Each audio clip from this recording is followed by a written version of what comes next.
The morning started like any other in Seoul.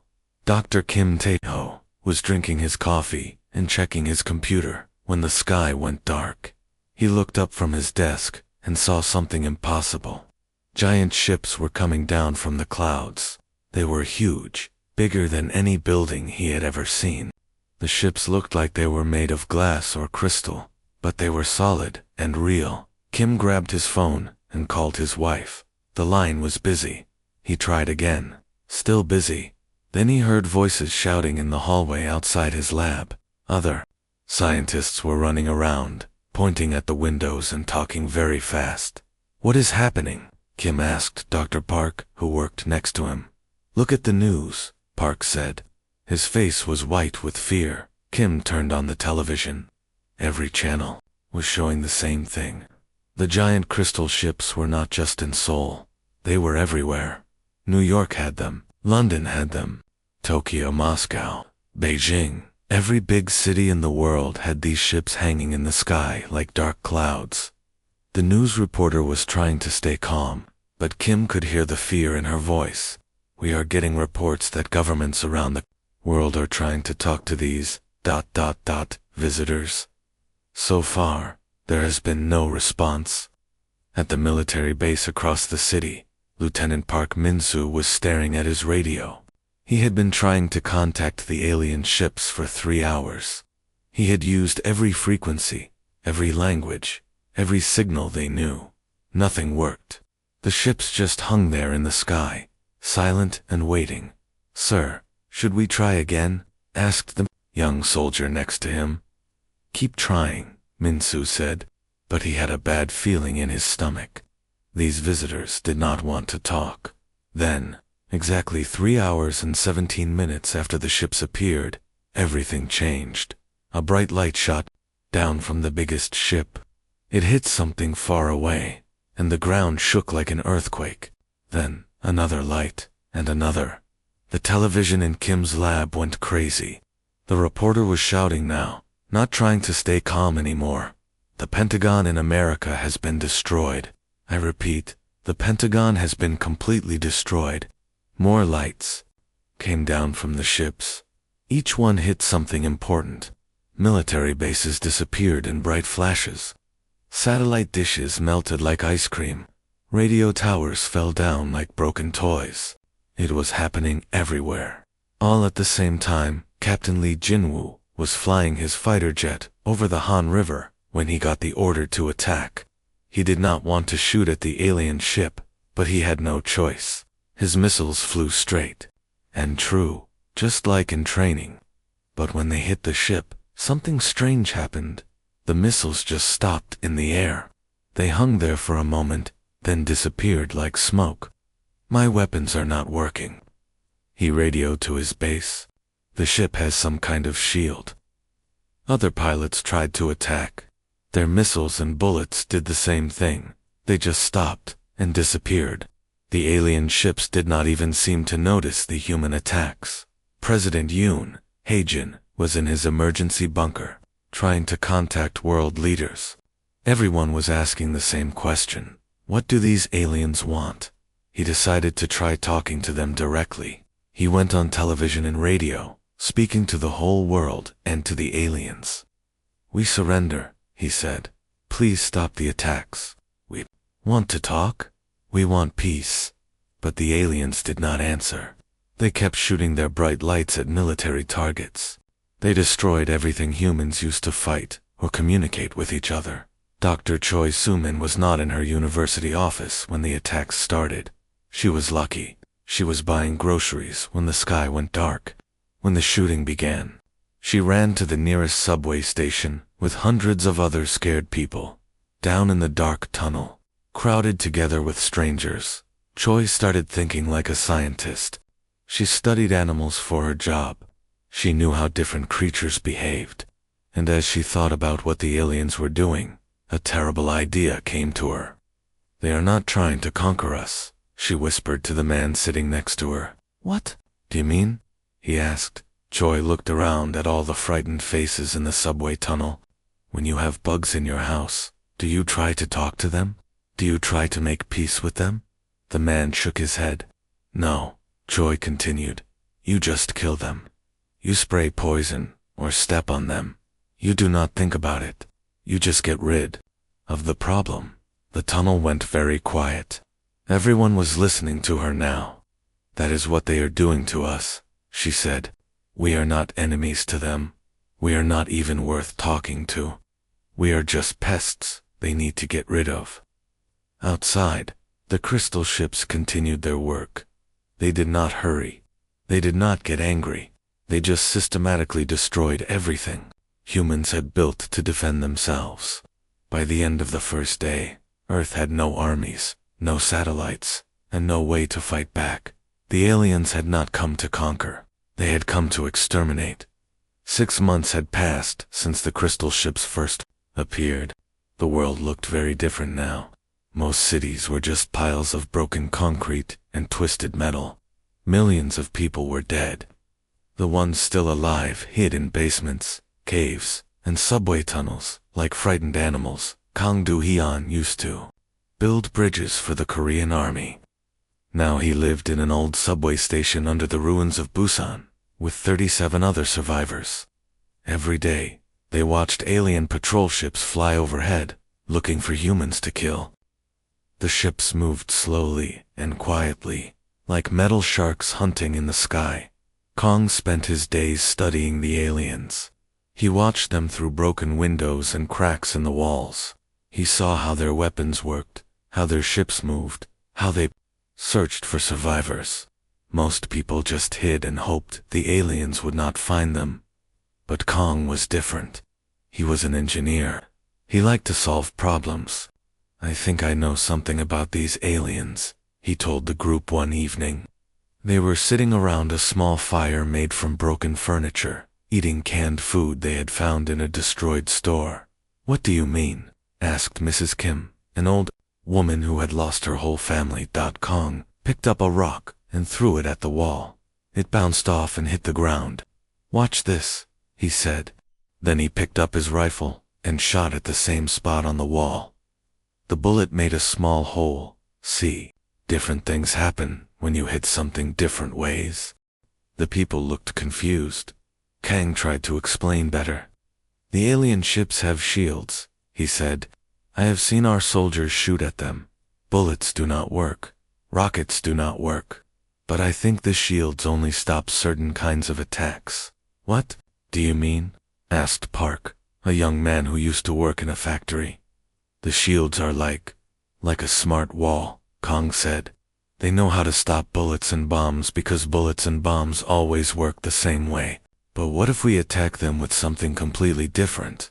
Something crazy and unpredictable? Kang had been working on his idea for weeks.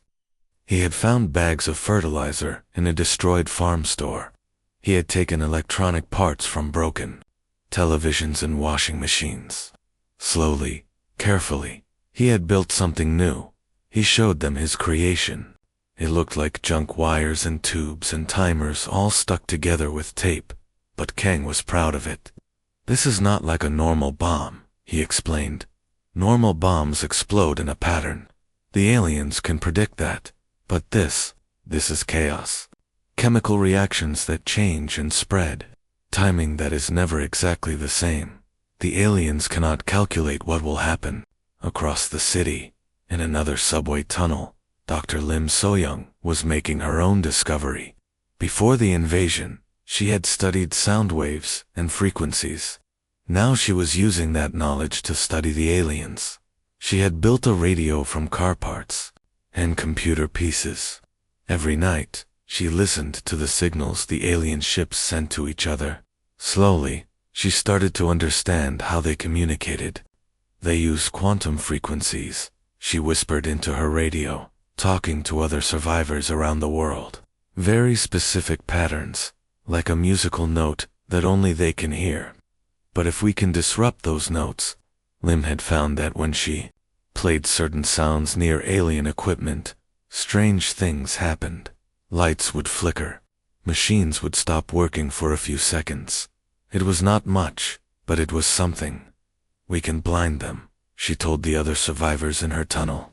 Not forever, but long enough to hurt them. 3 days later, Kong was ready to test his bomb.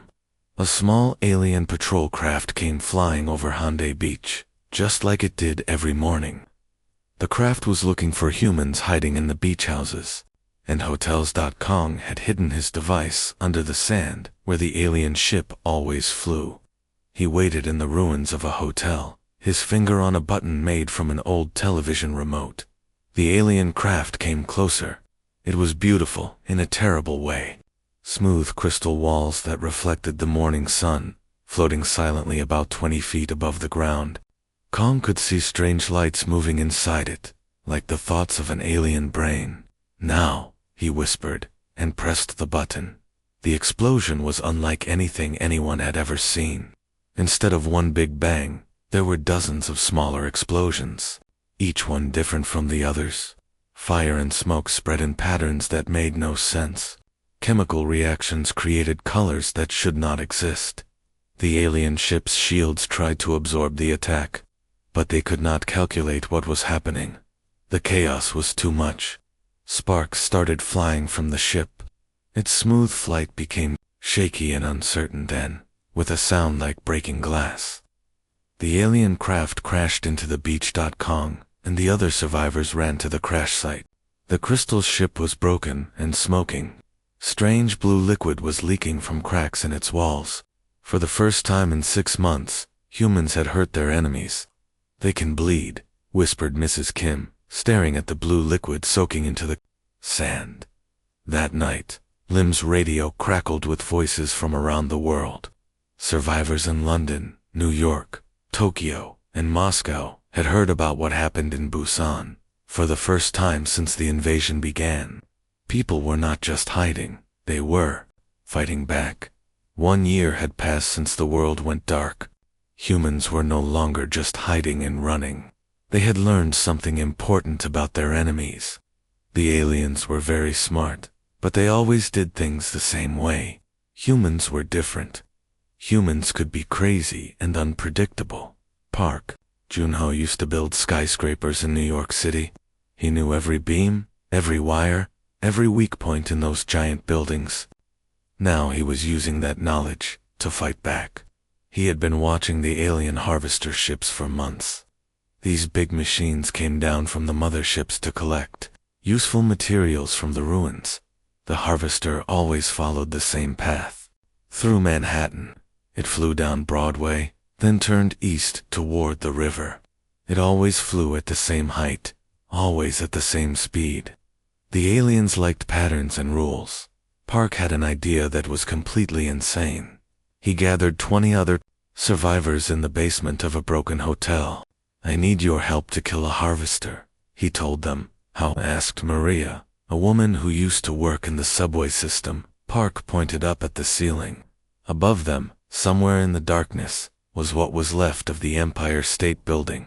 The famous tower was broken and bent, but it was still standing. "We are going to make it fall," Park said. The others thought he was crazy. The building was huge and heavy. How could they make it fall at exactly the right time? Park explained his plan. He had been studying the building's structure. There were key support beams that held everything up. If they could weaken those beams, at just the right moment, the whole building would collapse. It took them 3 weeks to get ready. They had to climb up the damaged building in complete darkness. They had to place explosives on the right beams without making any noise. Most dangerous of all, they had to time everything perfectly. On the morning of the attack, Park watched through binoculars as the alien harvester appeared in the distance. It was moving along its usual path, slow and steady, like always. "Get ready," Park said into his radio. The harvester came closer. Park could see the strange lights inside it, the mechanical arms hanging underneath it like metal tentacles. It was almost to the Empire State Building now. Park shouted. The explosions were small and quick. Most people would not have noticed them, but Park knew exactly where to hit the building. The support beams cracked and bent. For a moment, nothing happened. Then the Empire State Building began to fall. The massive tower crashed down on the alien harvester like a giant hammer. Metal and concrete crushed the crystal ship. The harvester tried to escape, but it was too late. The building buried it completely. When the dust cleared, Park and his team could see blue alien blood leaking from under the rubble. Across the ocean in London, Kim Na-yoon was planning her own attack. She used to work with chemicals at a big company. Now she was living in the old underground subway tunnels with 50 other survivors. The aliens had started sending ground troops into the tunnels to hunt for humans. These alien soldiers were smaller than their ships, but just as dangerous. They had weapons that could melt steel and armor that stopped bullets. Kim had noticed something important. The alien soldiers always entered the tunnels at the same stations. They always followed the same paths through the underground. They were predictable. "I have an idea," Kim told the other survivors. "But it is very dangerous." Her plan was to flood part of the underground system with seawater from the Thames River. Then she would run electricity through the water. When the alien soldiers walked into the trap, they would be electrocuted. It took days to set up. They had to break pipes and redirect water. They had to steal electrical cables from power stations. Kim had to calculate exactly how much electricity would be deadly to the aliens. Without killing the humans hiding nearby, the trap worked perfectly. When the alien soldiers entered the flooded tunnel, the electricity hit them like lightning. Their advanced armor could not protect them from the chaos of water and electricity mixed together. Meanwhile, in a hidden bunker in Switzerland, Song Myung was coordinating the worldwide resistance. Before the invasion, she had been a diplomat who spoke 6 languages and traveled all over the world. Now she was the leader of the human resistance. Song used ham radios to talk to survivor groups in every country. She also created a secret code using graffiti. Resistance fighters would spray paint symbols on walls to leave messages for each other. The aliens never figured out what the symbols meant. "The key is chaos," Song broadcast to the world every night. "The aliens think in straight lines. We must think in circles and spirals and zigzags." But the biggest breakthrough came from Bae Sung-min in Seoul. He used to fix cars and motorcycles. Now he was taking apart alien technology piece by piece. "Look at this," Bae said to his team in their underground workshop. He was holding a broken alien weapon. "Every part is exactly the same. They build everything like a machine builds things, perfect and identical." Bae had learned to take alien weapons apart and put them back together in new ways. An alien precision laser became a bomb that could destroy an entire building. An alien navigation computer became a virus that could confuse their ships. "They gave us the tools to defeat them," Bae said. "They just never imagined we would use them like this." The aliens had made their first big mistake. They thought humans would fight like aliens, organized, logical, predictable. But humans fought like humans, creative, crazy, and impossible to calculate. The war was changing. 18 months had passed since the aliens first came to Earth. Dr. Lim So-young was still living in her underground laboratory, but now she had made the most important discovery of the war. She had been studying alien communication signals for over a year, and finally she understood how they worked. "They are all connected," she explained to the other scientists hiding with her. "Like computers in a network, but using their brains instead of wires." Lim had discovered that the aliens did not think as individuals. They shared one big mind that connected all of them together. When one alien learned something, all the others knew it instantly. When one alien made a decision, all the others followed it without question. "That is why they are so coordinated," Lim said. "That is why they never make mistakes. But it is also their weakness." She had been working on a way to attack their shared mind. If she could disrupt their connection, all the aliens would become confused and lost, like radio stations that suddenly could not broadcast far away on Jeju Island. General Oh Tae-young was reading Lim's research in his secret command center.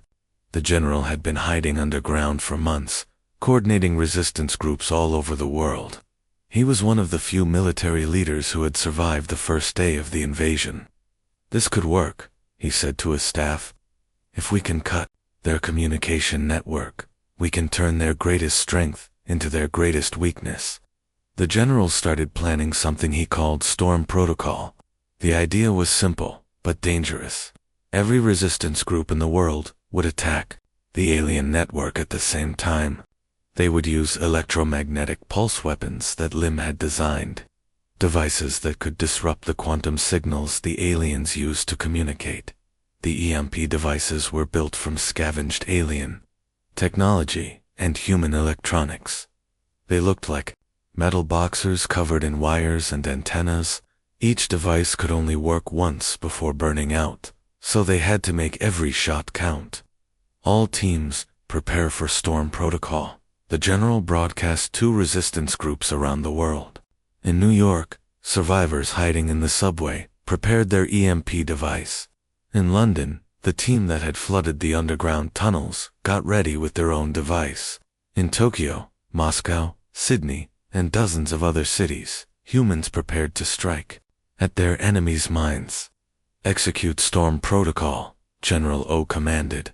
Around the world, at exactly the same moment, the EMP devices activated.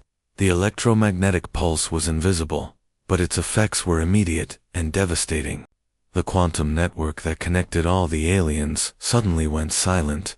For the first time in 18 months, the aliens were alone in their own heads. The results were immediate. Alien ships that had been flying in perfect formation suddenly started crashing into each other. Ground troops that had been moving like a single organism began wandering in circles, confused and lost. The aliens had never learned to think for themselves because they had never needed to. Captain Han Ji, who was watching from a hill outside Seoul when the alien ships started falling from the sky. He had been a pilot before the invasion, and he had been studying captured alien fighters for months. Now he saw his chance. "Move out," he shouted to his team of 20 fighters. They ran to a crash site where an alien patrol ship had come down. The ship was damaged but not destroyed. The alien pilot inside was sitting motionless, staring at nothing. Like a person who had suddenly gone deaf and blind, Han and his team pulled the alien out of the ship and climbed inside. The controls were strange and confusing, but Han had practiced on other captured ships. The alien fighter lifted off the ground under human control for the first time. "This is Phoenix Leader," Han radioed to the other human pilots following him. "We are going to take back our airport." Incheon International Airport had been under alien control since the first day of the invasion. The aliens had been using it as a landing base for their ships. But now, with their network down, the alien defenders were confused and disorganized. Han's squadron of captured alien fighters attacked the airport. The alien ships there tried to fight back, but they could not coordinate their defense. Each ship fought alone, without knowing what the others were doing. The humans, even though they were outnumbered, were able to defeat them. For the first time since the invasion began, humans had taken back a major strategic location. But the most important victory happened in a small bunker in the mountains of North Korea. Communications specialist Lee Yoo-jin had been monitoring alien signals since the beginning of the war. She spoke 7 languages and understood computer code better than most engineers. When the aliens' network went down, Lee detected something new. The aliens were trying to send a distress signal to their home planet, asking for help and reinforcements. "I can stop that signal," Lee told her commander. "But I can do something better." Instead of just blocking the alien message, Lee decided to replace it with a human message. She hijacked the alien communication system and used their own technology to broadcast across the galaxy. Dr. Kim Tae-ho, the scientist who had watched the first alien ships arrive in Seoul, was chosen to speak for all humanity. His voice was calm but strong as it traveled through space toward the alien homeworld. "You came to our planet without warning," Kim said. "You came to kill us all like we were insects. You thought we were weak and helpless. But you made a mistake. You gave us time to learn. You gave us reasons to fight. and now you will learn why that was the worst mistake you could have made. The message was not a plea for mercy. It was a declaration of war. 2 years had passed since the crystal ships first appeared over Earth. Now, human ships were appearing over the alien homeworld, but these were not the same helpless humans who had watched their cities burn. These humans had learned to fight back, and they had learned to win. Admiral Yoon Kung-suk stood on the command deck of the Indomitable, humanity's first spaceship capable of traveling between stars. The ship was strange to look at, part human engineering and part alien technology, welded together with desperate creativity and stubborn determination. Through the viewing window, Yoon could see the alien homeworld below. It was beautiful and terrible at the same time. Crystal cities rose from the surface like frozen lightning, reaching up toward the stars. But now many of those cities were burning. Smoke and fire rose from the crystal towers as human ships attacked from orbit. "Admiral, the alien fleet is retreating to the far side of the planet," reported Captain Lee, a young woman who had learned to fly alien ships during the resistance on Earth. "Let them go," Yoon said. "We are not here to kill everything that moves." The battle for the alien homeworld had been raging for 3 days. The aliens had been completely surprised by the human attack. They had never imagined that the primitive humans from Earth could build spaceships and travel across the galaxy to find them. But the humans were not fighting like the aliens had fought on Earth. They were not trying to exterminate their enemies. They were being careful to target only military installations and government buildings. They were trying to win the war without destroying the entire alien civilization. "It would be so easy to kill them all," said Commander Park, who was standing next to the Admiral. "They did not show us any mercy. That is exactly why we cannot do the same," Yoon replied. "If we become like them, then they have already won." Down on the planet's surface, Song Myung was walking through the ruins of the alien capital city. She had been the diplomat who coordinated the human resistance on Earth. Now she was humanity's representative in negotiating with the defeated aliens. The crystal buildings around her were unlike anything humans had ever built. They seemed to grow from the ground like living things, but they were clearly artificial. Strange lights moved inside the walls, like alien thoughts made visible. Song was not walking alone. She was surrounded by human soldiers carrying weapons, made from captured alien technology. But she was also accompanied by representatives from other species, beings from different worlds, who had been attacked by the same aliens who invaded Earth. "The Zephyrians were the first species they tried to exterminate," explained Ambassador Krell, a tall creature with blue skin and 4 arms. "That was 50 years ago. My people have been hiding in the outer systems ever since." "And the Helix civilization," added another alien diplomat. "They were peaceful explorers. The invaders destroyed their homeworld and scattered the survivors." Song realized that Earth was not the first world the crystal aliens had attacked. They had been doing this for decades, maybe centuries. They would arrive at a planet, try to exterminate the native species, and then take over the world for themselves. But Earth had been different. Humans had fought back, and now, for the first time, the victims were strong enough to strike back at their oppressors. Song and her escort finally reached the alien command center. It was a massive crystal tower that had been partially destroyed by human bombing. Inside, the surviving alien leaders were waiting. Song had never seen the aliens up close before. They were taller than humans, with long thin bodies and skin that looked like living crystal. Their faces had no expressions that she could understand, but she could tell they were afraid. The alien commander spoke in broken human language. It had probably learned English by studying human communications during the invasion of Earth. Double quotes. "Why ... you come here?" the alien asked. "You ... win. Why not kill us?" Song looked around the damaged command center. She thought about all the humans who had died during the invasion. She thought about the cities that had been destroyed, the families that had been torn apart. You came to Earth to exterminate us, she said calmly. You thought we were just insects to be stepped on. You showed us no mercy because you believed we were inferior to you. The aliens said nothing. They just stared at her with their strange crystal eyes. But we learned something during the war, Song continued. We learned that being strong does not mean you have to destroy everything around you. Being powerful means you get to choose who lives and who dies, and we choose differently than you. She gestured toward the window, where human and alien ships could be seen patrolling together in the sky above the city. You have a choice, Song told the alien leaders. You can join a new kind of galaxy, a place where different species work together instead of trying to kill each other. Or you can choose to keep fighting, and we will give you the same extinction you tried to give us. The alien commander looked confused. Why, show mercy. You, could kill us all. Song smiled sadly.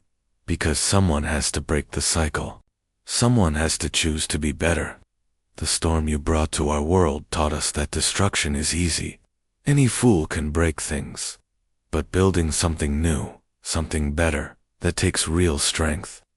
Outside, the stars shone down on a galaxy that was starting to change. For the first time in centuries, the victims had become strong enough to defend themselves, and they were choosing to use that strength, not for revenge, but for justice. The storm had passed. Now came the harder work of building peace.